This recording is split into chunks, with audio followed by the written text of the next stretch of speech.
Fudo est un délinquant transféré dans une école de filles pour être discipliné après avoir envoyé des élèves à l'hôpital.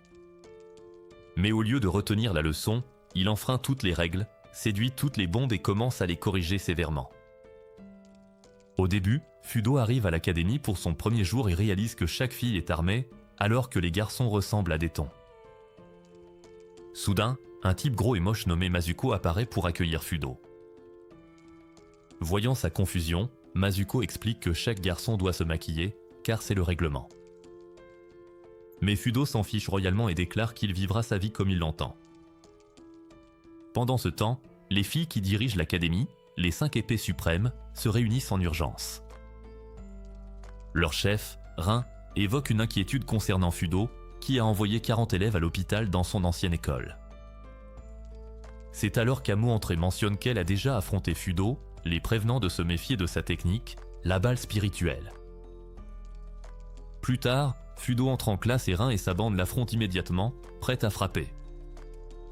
Elles expliquent que depuis que l'école est mixte, les filles sont armées pour se protéger des garçons qui seraient trop entreprenants. Rin a jusqu'à ce que la cloche sonne pour le remettre à sa place. Mais Fudo n'a aucune intention de suivre les règles. Soudain, Fudo se téléporte sous la jupe d'une fille, l'horrifiant, puis fonce vers la fenêtre pour s'échapper. Rin le poursuit immédiatement, déterminé à le neutraliser avant que la cloche ne sonne. Fudo la nargue tout au long du chemin, se moquant de son autorité. Alors que le combat continue, Fudo esquive les coups d'épée de Rin avec ses jambes, ce qui l'impressionne. Cependant, elle active sa technique de respiration miroir et bouge encore plus vite, forçant Fudo à passer à la vitesse supérieure. Puis, elle active la queue du dragon et la frappe de poitrine, réussissant à déchirer sa chemise. Fudo tente de contrer, mais Rin utilise sa posture de la grue et lui entaille la joue, faisant couler le premier sang. Bien qu'il soit surpris par sa vivacité, il sort calmement une paire de gants de sa poche. Une fois enfilé, il commence à dévier ses attaques, mais elle parvient tout de même à le repousser contre un arbre. Puis, sous l'œil attentif des autres épées suprêmes, Fudo se glisse sous sa garde et parvient à la toucher au flanc. Rin pense toujours dominer, mais Fudo lui dit que si elle a une épée, lui a un pistolet. Sans prévenir, il déchaîne sa puissance et lui assène un coup terrible, la projetant à travers la cour. Les filles sont stupéfaites et Rin tente de ramper vers son épée, mais Fudo l'immobilise et lui dit de se rendre. Elle lui lance un regard noir et mentionne la balle spirituelle. Fudo devient soudain sérieux et exige de savoir qui lui a parlé de cette technique. À ce moment, Nono le frappe à la tête, le projetant en avant, droit sur le visage de Rin. Ils s'embrassent et son masque se brise sous l'impact. Fudo recule vite et commence à accuser Nono pour ce qui vient de se passer, tandis que Nono lui renvoie la balle. Mais Rin se lève, sabre au poing, le visage rouge de colère et de gêne, s'efforçant de ne pas pleurer. Elle promet à Fudo qu'elle va découper son petit oiseau en rondelles de saucisson.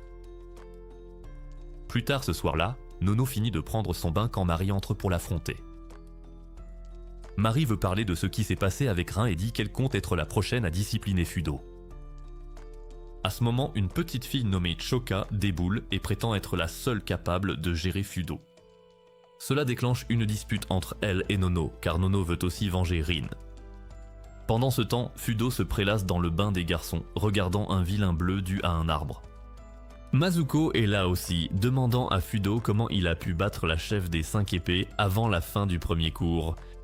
Dans le bain, Fudo explique qu'il a passé son enfance à maîtriser le coup qui a battu Rin, la balle spirituelle. Ensuite, il demande à Masuko comment obtenir un permis pour quitter l'enceinte de l'école. Masuko dit qu'il lui faudra le sceau de Rin, ce qui semble peu probable à Fudo. Mais ce n'est pas tout, car il lui faut aussi l'approbation du reste des 5 épées suprêmes. Soudain, Fudo a mal à la tête, alors Masuko lui offre de l'aspirine et lui montre comment commander des fournitures. Fudo regarde la liste et dit que les garçons ont besoin de trucs plus corsés, comme un film de Mia Khalifa, et Masuko admet qu'un trafiquant peut en avoir, mais que ça coûtera plus cher. Après ça, Fudo demande un gâteau, et le lendemain, il tente de séduire les filles de la classe avec, mais elles s'enfuient toutes, ne voulant pas l'approcher. Il demande à une élève où est Rin, mais elle l'insulte d'oser se montrer et dit à une camarade nommée Nige de le casser. Nigel lui dit que Rin est malade, sans doute à cause de ce qu'elle a attrapé lors de leur baiser accidentel. Fudo s'en va et demande à Masuko si les filles déjeunent dans leur dortoir. Masuko dit que ce serait illogique car les dortoirs sont loin de la cafétéria. Mais il comprend alors ce que Fudo a derrière la tête et tente de l'empêcher de voir Rin. Pendant ce temps, Rin rêve de son sombre passé, puis elle se réveille toute vaseuse et accuse Fudo de l'avoir rendue malade. En se tournant dans son lit, elle est choquée de réaliser qu'elle a en fait envie d'un autre baiser.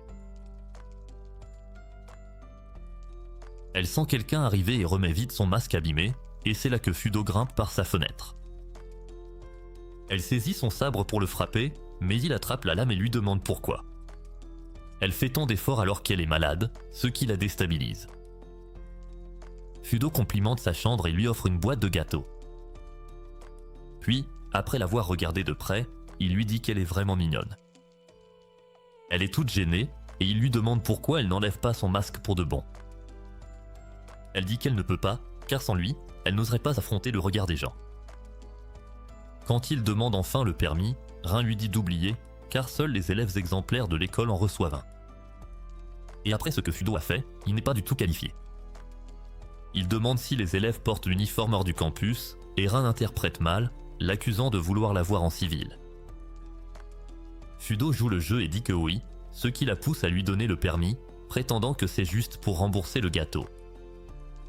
Il plaisante en disant qu'il l'embrasserait bien pour merci, mais la fièvre l'embrouille, elle trébuche sur lui, manquant de tout dévoiler. À ce moment, Nono arrive avec à manger, mais voyant Fudo sur Rin, elle craque et active tous les pièges du dortoir, forçant Fudo à fuir. Dehors, Shuka entend les sirènes et le voit s'enfuir en courant. Elle sort un fouet et s'excuse d'avance auprès de Nono, disant qu'elle sera la première à neutraliser Fudo. Elle l'arrête et se présente comme la petite sœur de Marie et la chef des 5 épées juniors. Nono la rattrape vite et explique que Shuka vient d'inventer toute son histoire gênante. Et qu'elle veut juste commander alors que Nono est la vraie chef des 5 épées juniors. Shuka s'en fiche et attaque, mais Nono s'en mêle, ce qui interrompt Shuka et donne à Fudo le temps d'enfiler ses gants. Les deux filles décident de faire équipe pour le vaincre. Bientôt, les élèves de toute l'école s'agglutinent aux fenêtres pour regarder. Nono attaque en premier et repousse Fudo avec un combo puissant, et Fudo réalise qu'elle utilise les mêmes coups que Rin. Shuka se présente à nouveau de façon théâtrale et lui entaille le bras avec son fouet, ce qui agace Fudo. Alors qu'elle prépare un autre coup, les deux expliquent que Fudo va subir une correction de niveau 2, soit être puni par 2 filles à la fois, ce que seule l'impératrice a survécu. Fudo esquive les attaques de Shuka, puis bloque la suite de Nono. Quand elles tentent de combiner leurs efforts, il saisit habilement le fouet de Shuka et l'utilise contre elle, plaisantant sur leur manque de cohésion. Puis il déchaîne la balle spirituelle, projetant Nono directement sur Shuka. L'explosion laisse Nono incapable de bouger, affalé sur Shuka. Puis, alors que Fudo s'apprête à finir le combat, Nono repense au baiser de Rin avec lui et se met soudain à pleurer.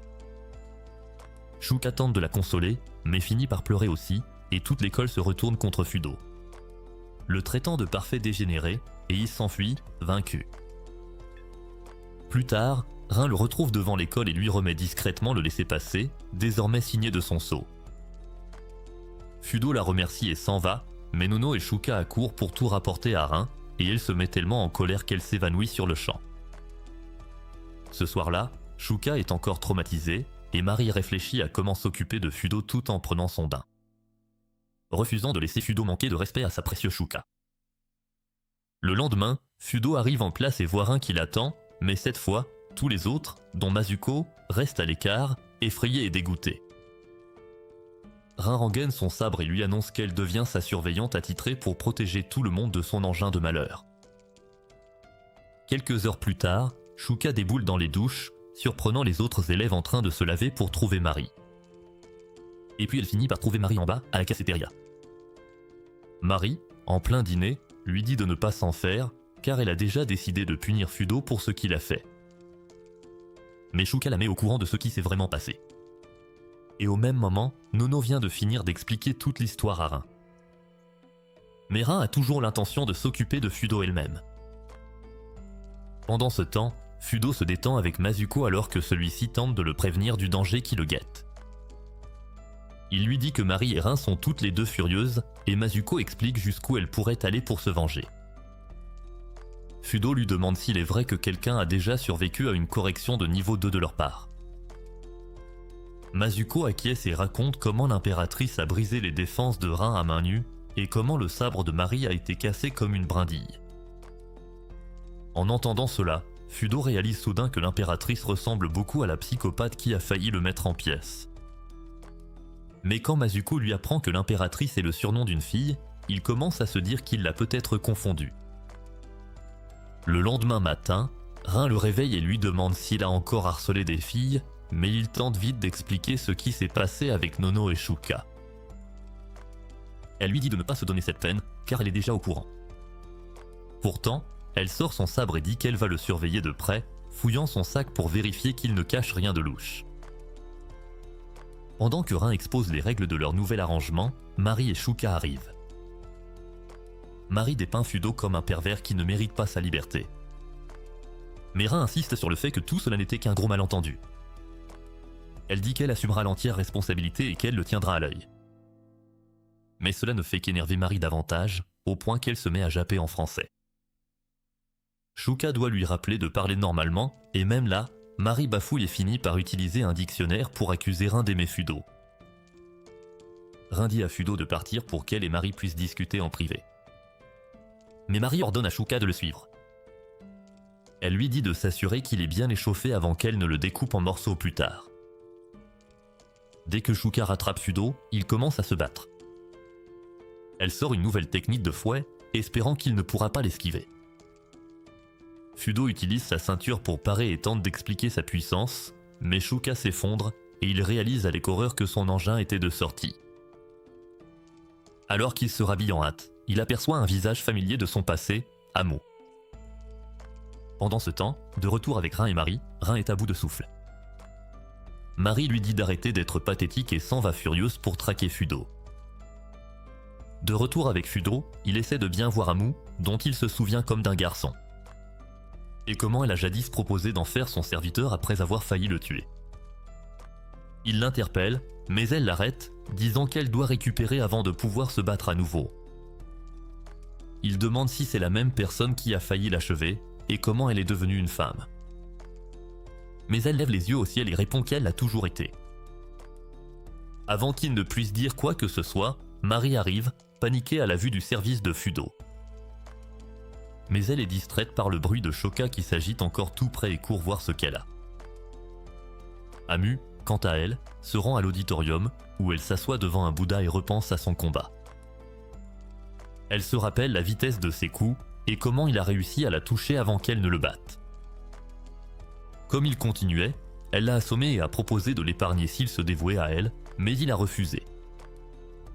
En repensant à son hésitation lors de leur dernière rencontre, son cœur s'emballe et elle brise la statue, refusant d'admettre ses sentiments. Pendant ce temps, Fudo et Mari sont en plein milieu d'un combat. Il esquive la plupart de ses coups, mais elle finit par lui trancher ses gants. Fudo est en difficulté alors que Mari le frappe sans cesse, trouvant facilement ses points faibles. Finalement, elle lui dit qu'il n'a plus rien, car elle a supprimé tout ce qui faisait sa force.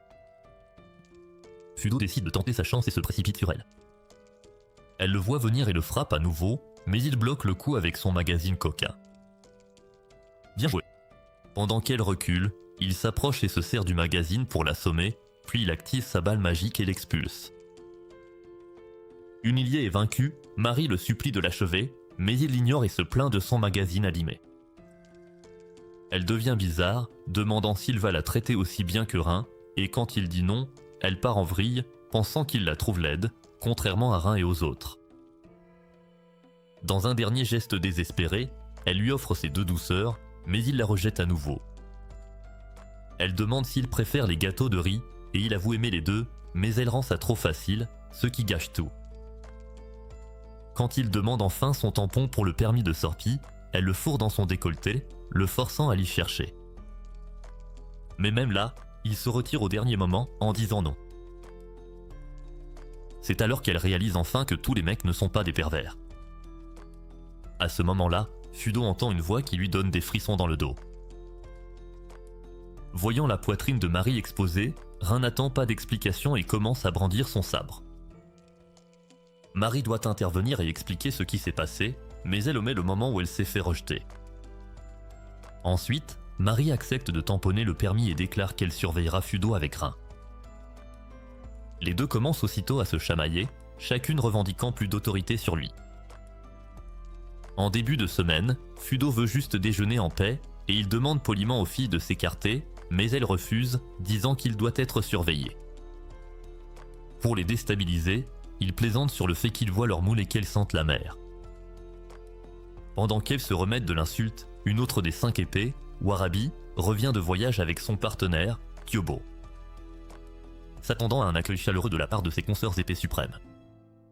Elle est déçue de les trouver trop occupés à vouloir envoyer Fudo rejoindre l'au-delà. Agacée, elle décide qu'il est temps de prendre les choses en main elle-même. Plus tard, au bureau, Warabi installe un tableau d'affichage et commence à examiner le cas de Fudo. Elle reproche à Rin et Marie d'être trop émotives et veut qu'elles en assument les conséquences. Elle appelle au vote, mais seule Satori prend la peine de se présenter pour elle. Satori ne se soucie guère de la politique. Mais elle veut juste voir Fudo se faire humilier avec panache. Plus tard à la cantine, Tsukuyo s'apprête à manger quand Warabi réunit ses fidèles et prépare un grand coup. Cet après-midi-là, pendant le cours de sport, une foule se rassemble. Fudo suit le tumulte et est stupéfait de trouver son imposant colocataire, Masuko, attaché à une croix.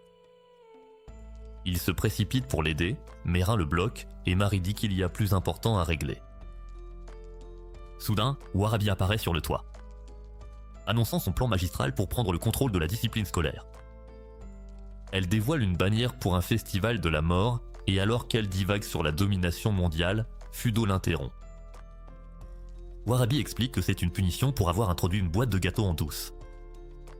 Puis, elle propose à Fudo un défi pour libérer Masuko et obtenir un tampon pour son permis via des épreuves.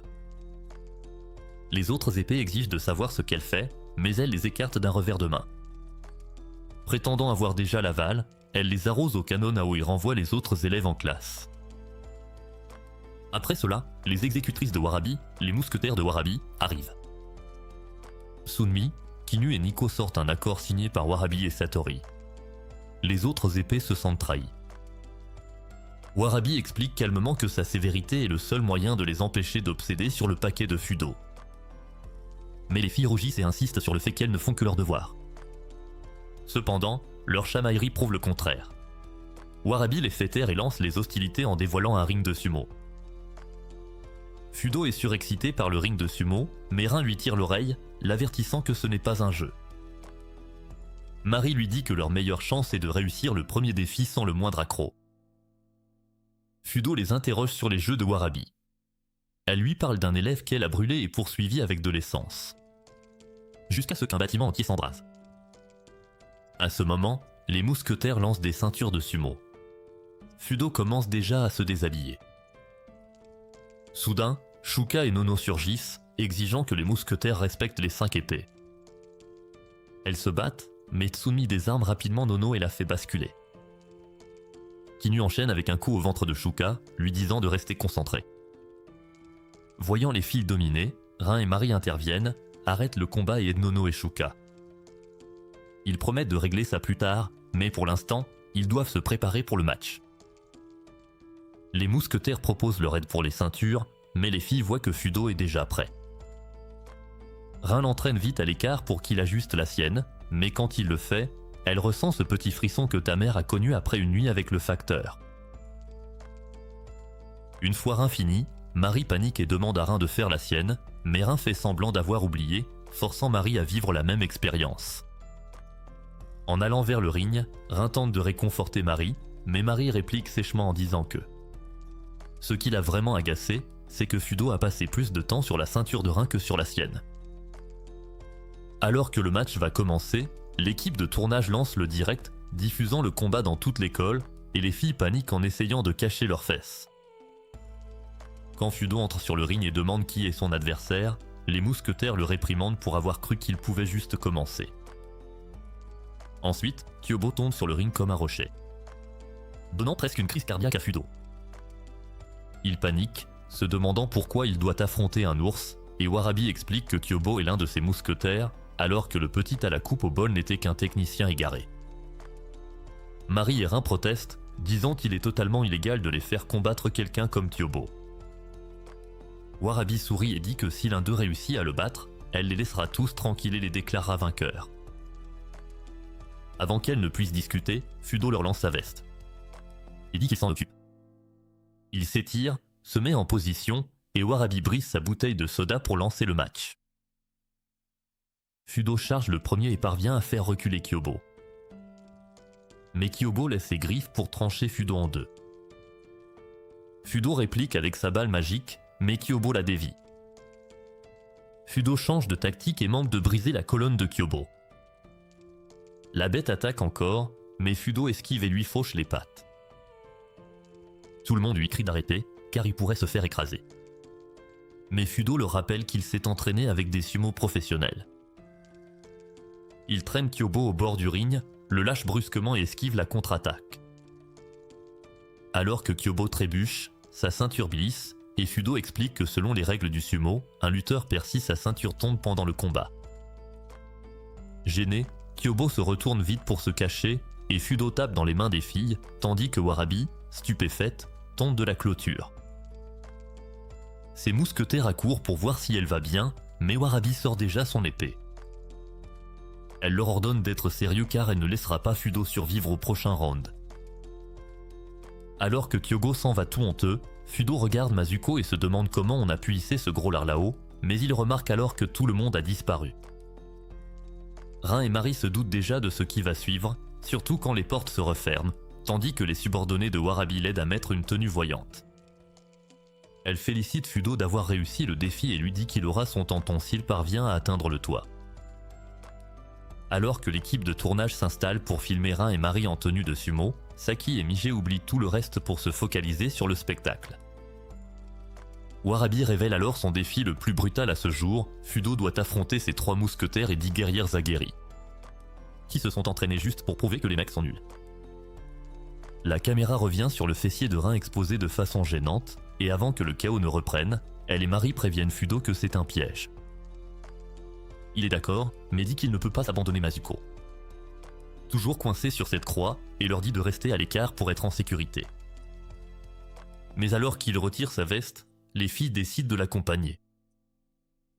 Pendant qu'ils discutent stratégie, Warabi les observe via une caméra cachée pour garder l'avantage. Plus tard, Fudo entend les filles galérer à s'habiller, et quand ils se retournent pour aider, ils tombent nez à nez avec leur courbe et manquent de perdre la tête. Juste avant qu'ils ne s'échappent, Nono et Shuka surgissent et le giflent violemment. Puis lui demandent de passer un message aux filles. Quand les portes s'ouvrent pour le défi suivant, Marie et Rin découvrent le plan de Nono et Shuka pour affronter l'armée féministe. Elle tente de gronder Fudo pour les avoir laissés partir seuls, mais il insiste pour leur faire confiance, et elles tiennent bon jusqu'à l'arrivée des mousquetaires. Pendant que les filles combattent, Fudo cherche un raccourci vers le toit. Toutes les portes sont fermées, mais il suggère d'en défoncer une. Au moment où Satori déboule et saute du balcon pour l'accueillir, elle dit joyeusement qu'elle attendait depuis longtemps de lui donner une leçon. Pendant ce temps, Warabi regarde des filles masquées libérer Mazuko, et quand la porte explose, Fudo entre et demande si elle est prête pour le round final. Warabi voit Rin et Marie et se demande si Fudo vaut vraiment leur fierté de l'âme suprême. Elles insistent sur le fait que c'est leur rôle de le surveiller. Mais Warabi souligne alors toutes les situations bizarres dans lesquelles elle se retrouve avec lui. Fudo réplique en disant qu'une fois qu'il aura gagné, Warabi devra porter une tenue de sumo devant toute l'école. Elle dégaine son sabre et fait de nouveau appel à Kyobo. Marie entend les mousquetaires approcher et va les arrêter, tandis que Rin s'en prend à Warabi car elle se cache toujours derrière Kyobo. Fudo dit à Rin de s'écarter et s'apprête à esquiver le premier coup de Kyobo, mais finit par se prendre un violent coup de poing en pleine figure. Étourdi par le coup. Fudo veut savoir depuis quand Kyobo a des mains aussi redoutables. Rin dit qu'il s'est entraîné avec le meilleur, Jake Paul, et pousse Fudo à continuer le combat. Kyobo étant occupé, Rin charge Warabi, mais celle-ci esquive facilement, porte le premier coup et se moque de Rin qui aurait oublié son cerveau. Rin retire l'arme de Warabi de son épaule et l'accuse de n'avoir aucun honneur, mais Warabi lui rappelle que l'équité n'a jamais fait partie du contrat. Rin tente alors une technique avancée, mais Warabi la bloque et envoie valser le sabre de Rin avant de viser sa gorge. Rin esquive de justesse, mais se prend un coup de karaté en plein visage. Elle tente une autre attaque, mais Warabi la bloque aussi et l'envoie valser. Les deux s'affrontent à nouveau dans un duel de force acharné. Warabi manque de faucher la jambe de Rin, mais celle-ci contre-attaque et la repousse, l'avertissant de ne plus jamais la sous-estimer. Pendant ce temps, Marie désarme Kinu. Et Fudo esquive un coup de Tyobo avant de tirer une autre balle magique.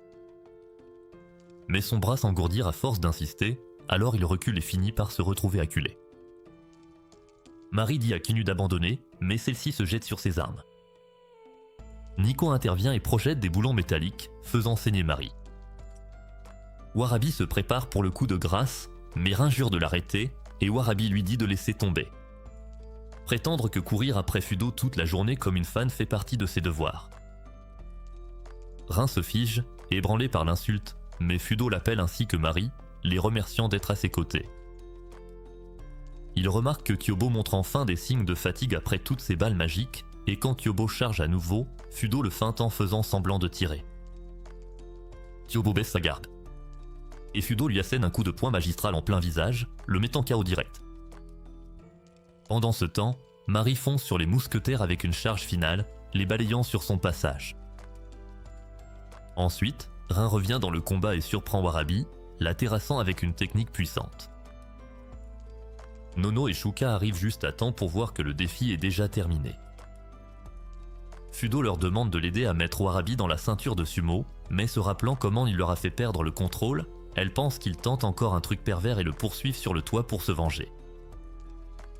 Le lendemain, Rin reçoit enfin un nouveau masque pour se couvrir le visage. Mais après avoir repensé au compliment de Fudo, elle préfère le Ranger. Juste après ça, Nono entre pour l'admirer, comme d'habitude. Rin lui demande comment elle est sans son masque, et Nono lui répond qu'elle est encore plus belle qu'avant. Pendant ce temps, Marie teste un nouveau parfum et demande son avis à Shoko, lançant une nouvelle série de louanges infinies. Plus tard, les deux arrivent à l'école et remarquent immédiatement un truc agaçant, presque toutes les filles du campus veulent soudainement approcher Fudo. À cause de sa victoire sur Kyobo. Alors que les fans autour de lui font de plus en plus de bruit, Fudo le remarque à peine, trop fatigué pour s'en soucier, il veut juste faire la sieste en cours. Rin le réveille d'un petit coup de pied rapide, tandis que Marie repousse une meute de filles obsédées qui essaient de le draguer. À la fin de la journée, les deux filles en ont assez, car gérer leur nouveau fan club est épuisant. Alors qu'elles se plaignent, Fudo passe par là, et elle suppose qu'il va rejoindre une des filles qui bavent devant lui. Mais il leur rappelle que c'est encore juste l'heure du déjeuner. Elles finissent par manger avec lui, et il est effrayé par leur étrange énergie. Mais elles expliquent que c'est la seule chose qui empêche ses fans de l'envahir à nouveau. Quand il remarque que quelqu'un l'observe, elle le distrait avec leur jalousie. Il leur dit d'arrêter de faire du cinéma, et ça se retourne contre lui, lui valant une dure leçon sur ce qu'il ne faut pas dire aux filles quand elles ont leurs règles. Après les cours, Fudo s'en va, et Marie et Rin se demandent pourquoi il n'a rien dit sur leur nouveau look. Alors qu'elles partent, Warabi sort de sa cachette avec Kyobo. Elle est convaincue que le succès de Fudo auprès des filles cache de la magie noire et veut enquêter. Ce soir-là au dîner, Marie et Rin ne cessent de parler de Fudo, ce qui finit par inquiéter Nono et Shoka. Marie suggère de punir à nouveau Fudo pour le faire réagir, mais Rin refuse dans un premier temps. Mais après réflexion, elle admet que c'est peut-être le seul moyen de gérer son charisme incontrôlable. Plus tard, Fudo a un frisson soudain, mais il assure à Masuko que tout va bien. Cependant, Masuko est intriguée par une silhouette mystérieuse qui les observe dans l'ombre. Cette nuit-là, Fudo s'écroule de fatigue dans son lit, marmonnant qu'il est épuisé avant de s'endormir. Le lendemain matin, il surprend tout le monde en se réveillant à l'heure. Il dit que c'est grâce à une bonne nuit de sommeil et dit à Rin que son uniforme habituel lui va bien. Il complimente aussi le parfum habituel de Marie avant de s'en aller. Elle l'arrête pour l'inspection de routine et décide de reporter leur projet de punition. Marie fouille son sac pendant que Rin le palpe. Soudain, elle trouve une photo dans sa poche et panique. Marie regarde à son tour et perd aussi son sang-froid. Elles exigent alors des explications. Fudo voit la photo de Satori sur lui comme s'ils étaient un couple de stars. Il se décompose totalement en voyant ça. Il jure qu'il n'a aucune idée de l'origine de cette photo, mais elle ne le croit pas. Il s'enfuit en courant jusqu'à ce qu'il tombe sur Kyobo. Alors qu'il tente de s'expliquer, Kyobo laisse échapper un grognement sourd. Quand Marie et Rin arrivent, elle ne voit que Warabi et Kyobo. Elle continue donc leur traque de Fudo. Une fois parti, Fudo remercie Kyobo, mais reçoit un grand coup de langue baveux sur le visage. Warabi lui dit que Kyobo est une femelle, puis demande pourquoi les filles veulent sa peau. Fudo se plaint de la folie de la situation. Warabi rit, mais il s'inquiète de voir Satori aller aussi loin. Warabi pense que c'est un coup monté pour gâcher sa relation avec Rin et Marie. C'est là qu'il se rappelle qu'il dormait sur la photo et qu'un rayon de lumière cachait tout. Il est convaincu que la photo originale prouvera que c'est un montage. Et Warabi comprend vite qu'il prévoit de s'introduire dans le dortoir des filles pour la récupérer. Elle le prévient que tous les pièges ont été améliorés après sa dernière intrusion, mais il s'en moque. Mais plus tard cette nuit-là, il finit ligoté dans une salle de torture, roué de coups par Mary et Rin lors d'un interrogatoire musclé. Après plusieurs séances de rotation et de coups, Mary s'arrête lorsqu'elle remarque de vieilles cicatrices sur son corps. Elle ordonne à Nono et Shoka de le détacher. Alors qu'elle et Rin partent, elle se demande discrètement d'où viennent ces cicatrices tandis que Fudo peine à reprendre son souffle. Warabi le trouve, lui donne du pain et le traite de fou pour être allé jusqu'au bout de son plan. Quelques heures plus tôt, il avait expliqué qu'il allait se rendre juste pour accéder plus facilement au dortoir. Elle avait décidé de l'aider, en partie pour comprendre pourquoi Satori lui tendait un piège.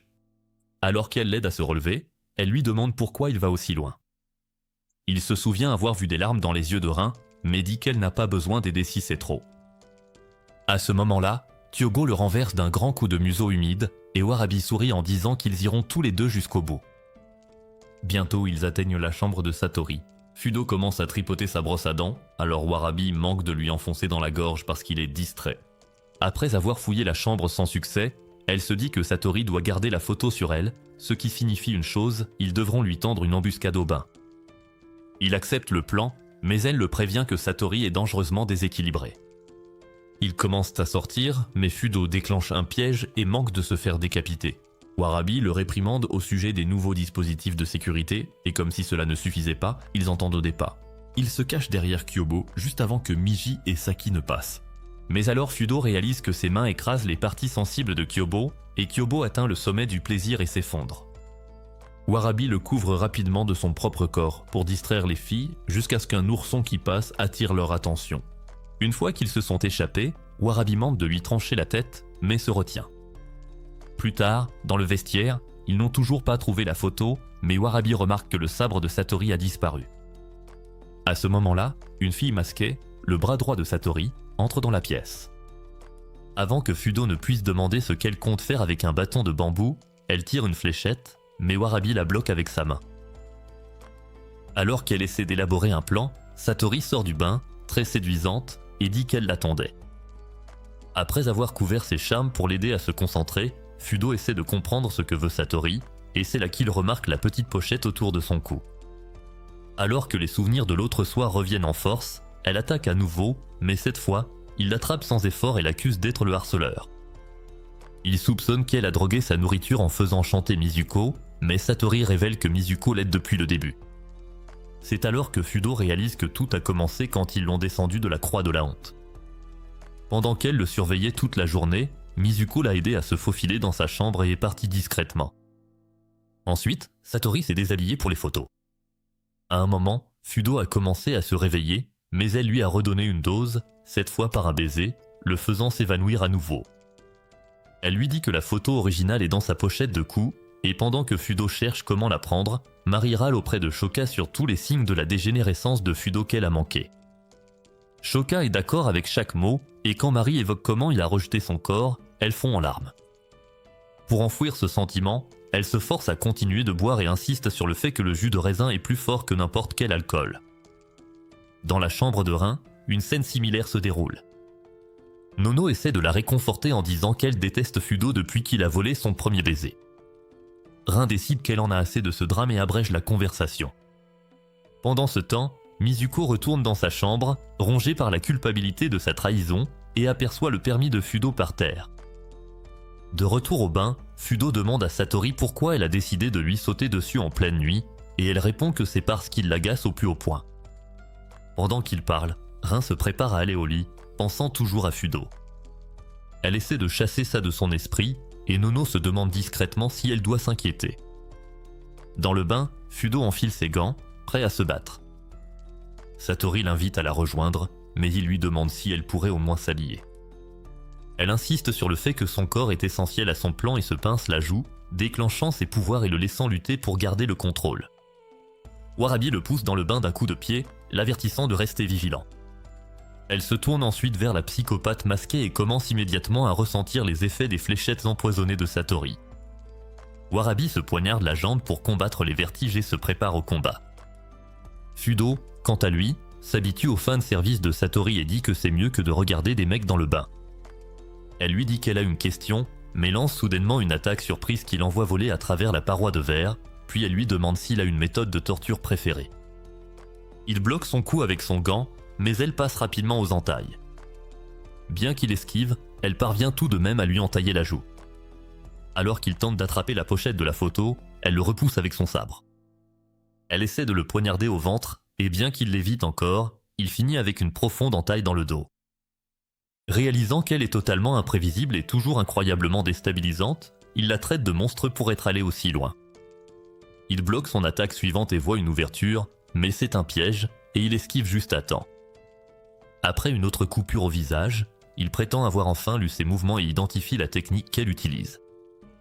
Elle répond que ce n'est qu'une des 10 techniques spéciales, puis vise sa jambe. Il esquive, mais elle lui assène un coup de genou dans les côtes et enchaîne avec un nouveau mouvement de coude. Pendant que Fudo essaie de reprendre son souffle, Warabi, de son côté, lutte pour rester éveillé, mais l'acolyte de Satori lui fracasse la main avec le bâton de bambou, et la nouvelle dose de poison trouble à nouveau sa vision. Warab se coupe une deuxième fois et change de tactique pour rester dans le combat. Fudo ne parvient pas à esquiver une énième entaille dans le dos et réalise que Satori combine plusieurs techniques d'élite en une forme hybride, et elle le félicite d'avoir compris. Puis son comportement change, et elle lui demande s'il sait jouer au jeu de la chaîne de mots. Warab, atteignant maintenant sa limite, décide de tout donner, mais ses attaques sont faibles et précipitées. Elle perd prise sur son sabre et se laisse vulnérable face à l'assaillant masqué. De retour avec Fudo, Satori se rapproche jusqu'à ce que son sabre soit presque à son cou. Il s'en saisit, mais elle déchaîne une autre technique unique pour changer sa direction et lui entaille le bras. Elle explique que ses attaques sont imprévisibles car elle mélange les styles au hasard. Alors que Fudo peine apparaît, ses mouvements deviennent brouillons, et c'est là qu'il se rappelle comment son corps a affecté les autres filles. Testant une théorie, il la tire dans les vestiaires et laisse tomber sa serviette pour révéler son corps d'athlète prêt au combat. Satori se fige, puis menace de le trancher, mais il esquive facilement ses coups. Il explique qu'aucune fille n'a jamais pu garder les idées claires après avoir vu ce qu'il a dans le pantalon. Pendant ce temps, Warab, désormais rétabli, saisit le bâton de bambou et utilise une projection de judo pour plaquer la fille masquée. Elle esquive les fléchettes et déclare que le poison s'est enfin dissipé. À ce moment-là, Tsukuyo se dirige vers le bain, mais la gardienne du dortoir l'avertit que Satori l'utilise. Tsukuyo, se fiant à ses sens aiguisés, décide d'aller voir quand même. Warab, après avoir roué de coups la fille masquée, s'apprête à retirer le masque et découvre quelque chose de totalement inattendu. Au même moment, Fudo bat Satori, mais avant qu'il ne puisse souffler, elle tient la pochette photo au-dessus de l'eau, menaçant de la détruire. Lorsqu'elle le met au défi de l'arrêter, il retire son gant et la gifle dans le bain. Elle est choquée et demande s'il a si peur d'être expulsé, mais Fudo dit qu'il a déjà accepté ce risque. Elle demande alors pourquoi il l'a frappé si fort, et il répond que c'est parce qu'elle a fait pleurer Rin, ce qu'il ne peut pas laisser passer. Alors qu'elle s'enfonce dans l'eau, Satori murmure qu'elle trouve les émotions humaines fascinantes. Fudo lui tend la main et lui dit d'arrêter de prétendre qu'elle n'est pas l'une d'entre eux. Pendant un instant, le masque tombe et elle cache son visage dans l'eau, trop gênée pour le montrer. Ensuite, Fudo rêve que Satori fait des choses très impures avec sa bouche, pour finalement ouvrir les yeux et la trouver debout au-dessus de lui, avec Tubo lui léchant le visage. Elle lui dit nonchalamment qu'ils sont à l'infirmerie, et c'est là qu'il réalise qu'il est toujours nu et se couvre rapidement. Satori montre où sont ses vêtements et lui dit que Warabe se repose dans le lit d'à côté. Confus, il demande comment il a atterri ici. Plus tôt, dans le bain, quand Fudo lui a tendu la main, Satori était sur le point de la prendre, jusqu'à ce qu'elle entende des pas approcher. Sans hésiter, elle l'a tiré vers elle et lui a fourré le visage entre ses seins, lui disant de ne pas faire de bruit. Les mousquetaires étaient entrés dans le vestiaire. Pendant que deux d'entre elles s'occupaient de Warabe, Tsunami a voulu démasquer leur mystérieuse assaillante, mais la fille masquée avait encore assez de force pour la bloquer. Tsunami l'a assommée juste au moment où Tsukuyo arrivait avec Eva. Au début, Tsukuyo a cru qu'elles étaient la cause de tout ce chaos, mais après avoir examiné Warabe et réalisé qu'elle avait été empoisonnée, elle leur a dit d'aller chercher de l'aide. Tsunami a ordonné aux mousquetaires de transporter Warabe et la fille masquée à l'infirmerie. Une fois qu'elles furent parties, Tsukuyo est entré dans le bain et a exigé que Satori arrête de cacher Fudo. Satori a fait l'idiote, agissant comme si elle savait à peine qui il était, et Tsukuyo n'a pas insisté davantage, ne voulant pas être trempée à cause d'un pervers caché sur les melons de quelqu'un. Avant de partir, elle a dit à Satori de la rejoindre près de la fontaine pour discuter, expliquant qu'elle ne voulait rien aborder devant Fudo. Après le départ de Tsukuyo, Fudo a enfin pu reprendre son souffle et s'est plaint que Satori l'ait presque noyé avec ses melons, mais elle lui a dit d'être reconnaissant, car Tsukuyo l'aurait découpé si elle l'avait trouvé. Il a essayé de s'en aller, mais s'est effondré à cause des blessures qu'il avait subies. Son corps, complètement anéanti par le combat, a forcé son cerveau à s'éteindre. Ailleurs, Rin se tourne et se retourne, essayant de compter les moutons pour s'endormir, mais elle ne peut s'empêcher de penser au visage de Fudo. Elle abandonne et se faufile dans le couloir vers la salle de punition pour rejoindre Fudo. Mais là, elle tombe sur Marie, qui manque de faire un bond de surprise. Elles prétendent toutes deux maladroitement qu'elles se rendaient à la cafétéria. Pour rendre le mensonge crédible, elles s'assoient et boivent du thé ensemble, forçant la conversation en attendant que l'autre avoue la vérité. Shoka et Nono finissent par entrer, manquant de les démasquer, mais elles s'assoient aussi. Quand Shoka suggère que tout le monde retourne se coucher, Rin et Marie prétendent avoir encore soif et se lancent un défi de consommation de thé. Quelques minutes plus tard, elles sont gonflées à bloc et épuisées par cette fausse compétition. C'est alors que Satori entre et révèle nonchalamment où se trouve Fudo. Elles sont choquées, car elle n'est pas censée le savoir, et quand elles exigent une explication, elle dit calmement que Fudo l'a attaquée. Satori leur dit ensuite qu'elle a fait croire qu'elle et Warabe avaient fait évader Fudo et s'étaient battus en duel pour savoir qui s'occuperait de lui. Alors que Fudo enfile sa chemise, elle lui rappelle qu'elle a toujours un tympan perforé. Il s'excuse, mais elle n'en tient pas compte et lui dit de se préparer à l'arrivée de Rin et Marie avant de lui souhaiter bonne chance. Rin entre d'un air menaçant quelques instants plus tard, et Fudo se prépare au pire, mais au lieu de cela, elle s'incline et s'excuse après avoir appris la vérité. Avant qu'il ne puisse répondre, elle lève les yeux et voit son engin doré toujours bien en vue.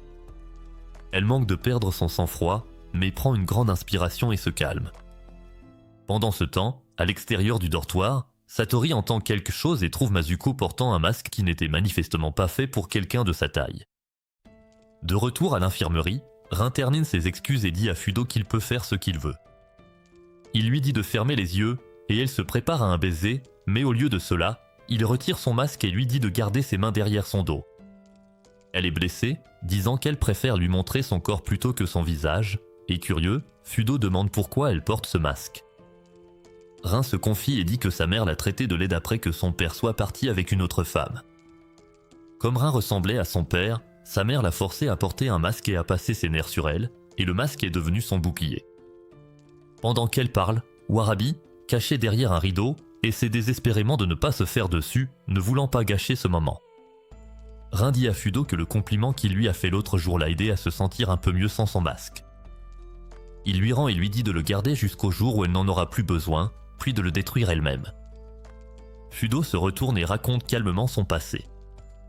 Il lui dit qu'il a été abandonné à la naissance, puis élevé par un vieil homme dérangé qui le maltraitait, mais appelait ça de l'entraînement. Alors qu'il partage sa douleur, Warabe ne pense qu'à se soulager, et Tubo, sentant l'urgence, lui tend un seau. Satori, qui écoute à côté, fond en larmes. Fudo essaie de la consoler, mais Marie entre pour s'excuser. Au lieu de s'excuser simplement, elle s'offre à lui et lui dit de faire ce qu'il veut. Il refuse, et elle demande si c'est parce qu'il l'a déjà fait avec Rin. Au lever du soleil, Fudo rentre au dortoir en titubant et s'effondre sur son lit.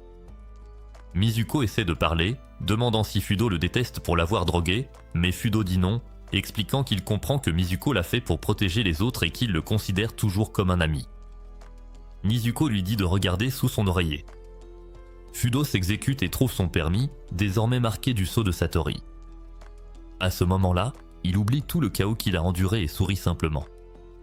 Quelques jours plus tard, Fudo fait un cauchemar où Amu a failli l'achever, et il ne s'est jamais senti aussi impuissant. À son réveil, il attrape son réveil, se demandant pourquoi il a rêvé de ça. Pendant ce temps, une des jeunes filles qui apporte d'habitude à manger à Amu va dans sa chambre, pour la trouver complètement vide. Peu après, deux types louches qui aiment les saucisses sautent sous la douche pour se rafraîchir. Mais alors qu'ils se rincent, l'un d'eux entend quelque chose de bizarre. Ils essaient de l'ignorer jusqu'à ce qu'ils voient quelque chose de terrifiant par la fenêtre et hurlent de terreur. De retour au dortoir, Fudo balaie leur panique, disant que le monstre a probablement plus peur de leur tête de déterré. Les mauviettes ignorent l'insulte et le supplient de prendre ça au sérieux. Nizuko le prévient aussi que ça pourrait être un vrai problème, mais Fudo les ignore et essaie de se rendormir. C'est alors que Rin arrive et commence à lui crier de se lever. Avant qu'il ne parte, Mizuko lui remet le permis et lui demande pourquoi il agit si bizarrement. Les efféminés paniquent en voyant combien de tampons il a déjà, et une fois Fudo parti, Mizuko explique qu'obtenir le dernier ne sera pas aussi simple que d'utiliser son charme, car il doit faire face à Tsukuyo. Ailleurs, Tsukuyo informe la directrice, Yukino, qu'Amu a disparu et que ses habitudes alimentaires sont étranges ces derniers temps. Elle contacte vite le personnel et annule les cours pour la journée. Sur le toit, Satori gambade en admirant une photo prise avec Fudo, jusqu'à ce qu'une fille mystérieuse se mette soudain à lui parler. Devant le dortoir des garçons, Fudo demande à Rin pourquoi Marie n'est pas avec elle. Rin explique que les choses sont devenues mouvementées au dortoir des filles. Au même moment, Warabi cherche frénétiquement Duomo, l'ourson de Kyobo, avec l'aide des 3 mousquetaires. Sans succès dans les dortoirs, Warabi leur dit que si Satori le trouve en premier, elle l'étouffera d'amour. Pendant ce temps, alors que Fudo et Rin vont en cours, ils croisent Marie. Elle cherche désespérément la perruque de Shoka et les supplie de l'aider, car Shoka refuse de sortir de sa chambre sans elle. Sur le toit, Satori hésite à se mêler au chaos ambiant, tandis que la même fille mystérieuse continue de bavarder avec elle. En cherchant la perruque, Marie surprend Warabi parlant de Duomo au mousquetaire et interprète mal la situation. Elle se convainc qu'ils ont pris la perruque de Shoka pour que Warabi se l'approprie.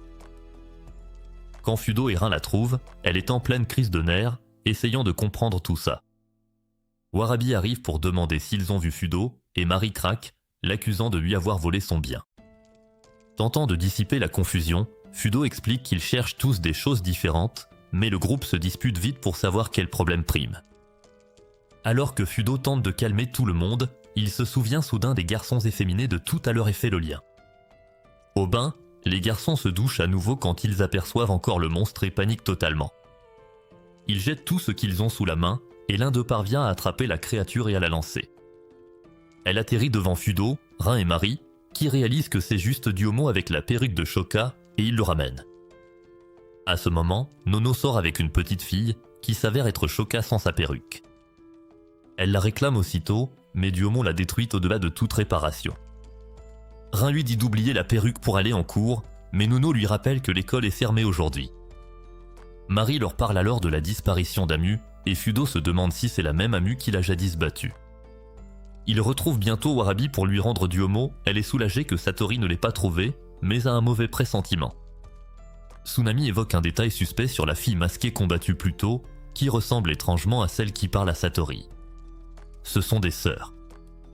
Quand Mizoji, la fille mystérieuse, exprime ses inquiétudes, Satori la gifle et dit que ses gémissements lui font saigner les oreilles. Soudain, Amu apparaît et dit à Satori qu'elle a dépassé les bornes. Elle brandit une copie de la photo, la déchire et la traite de folle à punir, mais Satori se contente de hausser les épaules. De retour au sol, Warabi voit Amu avec Satori sur le toit, et Warabi monte vite sur Kyobo et leur crie de s'éloigner de la zone. Là-haut, Satori dit nonchalamment à Amu qu'elle a des choses à faire et tente de partir, mais Amu dégaine son sabre et lance une technique puissante. D'une manière ou d'une autre, Satori parvient à porter un coup, mais Amu l'ignore, riposte avec un contre mortel de ses doigts acérés, et déclare qu'elle met fin à cette folie. Juste au moment où elle va frapper à nouveau, Misoji tire une fléchette, mais Amu l'attrape avec ses doigts. Misoji essaie de parler, mais Satori fonce dans le tas. Warabi, qui court toujours vers le toit, espère pouvoir les atteindre à temps. Sur le toit, Misoji s'est effondré. Amu s'apprête à en finir avec Satori, mais Misoji se jette dans l'attaque. Quand Amu goûte son sang, elle réalise la vérité, Misoji est vraiment sa sœur. Pendant très longtemps, Satori a toujours eu un complexe de supériorité, même envers sa propre sœur, mais tout a changé quand Misoji s'est mise à son niveau, l'a poussée à échanger son identité avec elle, Misoji revendiquant l'identité de sa sœur. Mais même blessée, la vraie Satori dit à Misoji qu'elle l'aime toujours, et ces mots font pleurer Misoji alors que son humanité perdue revient. Elle hurle d'angoisse à la vue de sa sœur blessée, avant qu'Amu ne lui porte le coup final pour la faire taire. Warabi arrive quelques secondes trop tard avec Kyobo. Elle défie Amu en duel, et Kyobo se joint à elle, prêt à se battre. Ils attaquent tous les deux ensemble, mais Amu porte des contres brutaux sans subir elle-même beaucoup de dégâts. Alors qu'elle se moque de Warabi pour avoir essayé de l'arrêter, Fudo marche avec Masuko à proximité et repère Tsukuyo. Fudo voit sa chance d'obtenir son tampon, mais Masuko panique et le prévient que Tsukuyo est la plus dangereuse des 5 épées suprêmes. Fudo l'ignore et va pour la draguer, mais juste au moment où il s'approche, Tsukuyo frappe avec une lame si rapide qu'elle fend l'air, et Fudo se fige sur place. Tsukuyo range son sabre, mais Fudo est toujours secoué. Il trébuche sur un caillou et tombe à plat sur le dos, et elle le prévient que si elle ne s'était pas retenue, il serait déjà en train de jouer au basket avec Kobe Bryant. Elle explique calmement qu'elle a été chargée de le surveiller et qu'il a déjà épuisé ses chances, car il a droit à 2 avertissements, mais il en est maintenant à 3. Elle les énumère, d'abord, s'être introduit dans le dortoir des filles pour batifoler avec Rin, ensuite, avoir fait irruption dans le bain des filles et enfin, l'avoir fait attendre devant l'infirmerie jusqu'à ce qu'elle tombe malade. Fudo est agacé et demande pourquoi quelqu'un d'aussi petit qu'elle est responsable de lui. Tsukuyo ne répond pas par des mots, mais à la place, elle tranche un papillon en 2 avec son sabre pour prouver son point de vue. Fudo la réprimande pour avoir blessé un papillon inoffensif, mais elle dit qu'elle ne peut honnêtement pas dire si c'était un papillon ou un papillon de nuit. C'est alors qu'il réalise qu'elle est aveugle, et qu'elle ne voit rien, mais qu'elle a une ouïe incroyablement fine. Il commence enfin à comprendre à quel point elle manie bien le sabre, et Tsukuyo ajoute qu'ils pratiquent tous deux le même style. Mais contrairement à elle, Fudo n'a jamais eu de vrai maître pour lui montrer la voie. Pendant ce temps, sur le toit, Kyobo enchaîne les coups de poing comme s'il voulait battre Mike Tyson à son apogée. Mais Amu fait quelques signes de la main comme un ninja, d'un seul coup, elle met Kyobo au tapis. Juste après, les 3 mousquetaires arrivent pour aider Warabi à combattre Amu. Warabi leur dit de fuir, mais elle refuse, et Amu les écrase comme si de rien n'était. Alors que le chaos s'installe, Fudo entend le combat d'où il est, et Tsukuyo lui apprend nonchalamment qu'Amu est sur le toit, malmenant les mousquetaires et affirmant sa domination. Elle essaie de continuer à parler à Fudo, expliquant que Demon Slayer est un anime nu sans son animation divine, mais réalise soudain qu'il est déjà parti en courant, ce qui l'agace. Sur le toit, Warabi supplie Amu d'épargner ses mousquetaires, et Amu répond en lui tranchant les yeux, la laissant en sang et en larmes. Son cri est si fort que toute l'école l'entend, et le reste des 5 épées se précipite immédiatement sur le toit. Fudo arrive le premier, et dès qu'il voit les corps meurtris, cela ravive les souvenirs douloureux du traumatisme qu'Amu lui a infligé. Il se précipite vers Warabi, les yeux en sang, et appelle à l'aide, alors que la directrice apparaît derrière lui. À ce moment-là, Amu se retrouve face à face avec Tsukuyo. Elle commence à s'envoyer des pics, mais avant que ça ne dégénère, les autres membres des 5 épées arrivent. Elles exigent une explication pour les cris, et Amu les invite nonchalamment à s'approcher pour leur montrer ce qui les a causés. De retour avec Fudo, il panique pour la blessure de Warabi, et la directrice lui dit que même si elle est blessée, ses yeux peuvent être opérés. Mais surtout, elle dit qu'il est temps pour lui de s'occuper d'Amu, et quand Fudo regarde, son cœur s'arrête en voyant ses amis face à elle. Rin et Marie chargent, mais Amu les bloque toutes les deux avec ses jambes, qui sont aussi des armes. Elles sont stupéfaites, et Amu les félicite de coopérer enfin, contrairement à la dernière fois, et en attribue le mérite à Fudo. Elle révèle ensuite qu'elle a pratiqué un karaté spécial, transformant son corps en arme humaine, ce qui lui vaut le titre d'épéiste sans épée. Elle s'approche des sœurs de Rin et Marie. Rin et Marie leur crient de fuir, mais les sœurs refusent de reculer par loyauté. C'est alors que Tsukuyo intervient, barrant la route à Amu avant qu'elle ne puisse s'approcher davantage. Avant d'agir, Tsukuyo se tourne vers Nono et lui pose une question étrange, sont-elles amies ? Nono est prise au dépourvu, mais réfléchit un instant et répond qu'elles sont effectivement amies. Sur ce, Tsukuyo invoque son armure scénaristique et le pouvoir de l'amitié, affirmant qu'elle protégera ses amis quoi qu'il arrive. Amu sourit, impatiente de mesurer ses membres tranchants au sabre de Tsukuyo, mais celle-ci n'est pas inquiète. D'un seul regard, elle perce le style d'Amu et la dénonce, affirmant que toute sa technique repose sur des contre-attaques. Tsukuyo souligne ensuite que son épée est plus rapide que les mains d'Amu. Amu commence à se sentir mal à l'aise alors que Tsukuyo dégage une aura calme et glaciale. En un mouvement explosif, Tsukuyo tranche Amu 3 fois en seulement 3 secondes, et Amu saigne, sous les yeux de tous, stupéfaits. Mais Tsukuyo n'est pas indemne, car elle saigne aussi de la riposte d'Amu, et son épée est brisée. Amu ramasse la pointe de la lame et rit, se moquant de Tsukuyo pour s'être battue avec une véritable épée jouet. Elle voit une ouverture et se prépare à finir le travail. Même avec une arme brisée, Tsukuyo prend position, prête pour un dernier coup. Mais avant qu'elle ne puisse bouger, Fudo accourt et la retient, intervenant pour prendre sa place. En voyant Fudo, Amu hurle son nom, furieuse qu'il l'ait arrêté, mais Fudo est prêt à affronter Amu lui-même. Alors que son cri de fureur résonne dans toute l'académie, Fudo se précipite avec un coup de poing féroce, espérant la faire taire une fois pour toutes. Un souvenir remonte à l'époque où ils étaient encore dans leur ancienne école. Dès son premier jour, Fudo est intervenu pour protéger un élève faible contre des brutes, et en levant les yeux, il a remarqué qu'Amu l'observait de l'intérieur du bâtiment. Plus tard, il l'a rencontré pour la première fois, et au début, il a cru que c'était juste un garçon manqué coriace, alors il lui a demandé en plaisantant si elle voulait un baiser. Elle l'a mis au défi d'essayer, et il a fait une remarque sur son chapeau de travers, puis s'est approché comme s'il allait vraiment l'embrasser, mais s'est arrêté, décidant de ne pas aller trop loin avec une inconnue. Étrangement, elle l'a trouvé intéressant et lui a proposé son amitié, ce que Fudo a accepté, sentant qu'elle n'était comme personne d'autre dans cette école. Plus tard le même jour, Fudo a retrouvé le camarade de classe faible qu'il avait aidé plus tôt, et celui-ci a proposé de lui faire visiter l'école. Mais juste à ce moment-là, Amu est apparu avec exactement le même projet. Quand Fudo a dit qu'il la verrait plus tard et a commencé à s'éloigner avec l'autre élève, elle a assommé le gars sans hésiter et a averti Fudo de ne plus jamais traîner avec des mauviettes. De retour au présent, Fudo laisse toute cette colère accumulée exploser en un coup de poing brutal. Il porte un coup net, mais au même moment, Amu le poignarde au ventre et le projette en arrière. Les filles sursautent, pensant qu'il est fini, mais Fudo se relève et révèle un livre qu'il avait glissé dans sa veste, préparé spécifiquement pour bloquer son attaque. Il explique qu'après leur dernier combat, il a appris à être plus prudent. Avant qu'ils ne puissent s'affronter à nouveau, Tsukuyo intervient, demandant pourquoi il l'a retirée du combat et si c'était pour la protéger afin qu'ils soient amis. Fudo répond carrément non, qu'il est trop occupé pour les amitiés et qu'il n'a écarté Tsukuyo que parce qu'elle le gênait. Amu intervient à ce moment-là pour dire à quel point il est ironique qu'il ait noué des liens avec presque toutes les filles fortes du campus, alors qu'elle, qui fut autrefois son amie, se retrouve seule. Fudo contemple le chaos qu'elle a causé et lui dit clairement qu'il ne l'a jamais autant détesté qu'en ce moment. Son cœur se brise à ces mots, et au fond d'elle, elle se jure de l'envoyer dans l'au-delà, car si elle ne peut pas l'avoir, personne ne l'aura. Fudo se ressaisit et enfile ses gants, cherchant une stratégie. Rin veut l'encourager, mais ses nerfs prennent le dessus et elle reste silencieuse. Puis elle et Marie remarquent les cicatrices d'Amu dues aux attaques de Tsukuyo et réalisent qu'elle n'est peut-être pas invincible.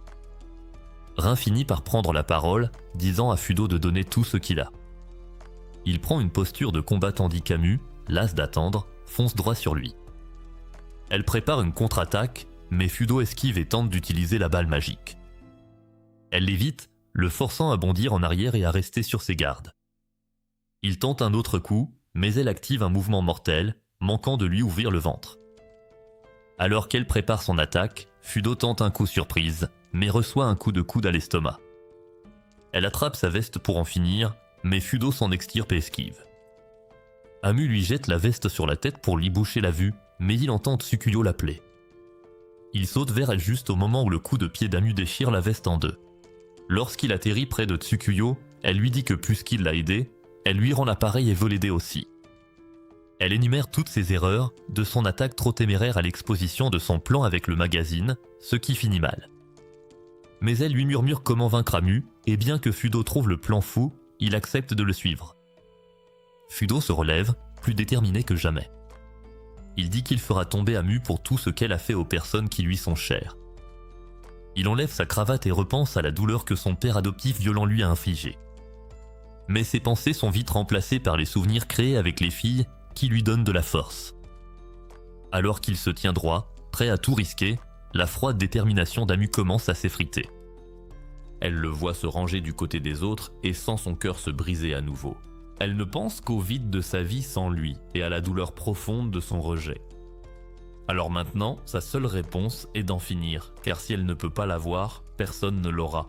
Le jour où Fudo décline l'offre de Mary et gagne son sceau, Amu observe en secret, et elle a du mal à accepter qu'il s'intègre si facilement.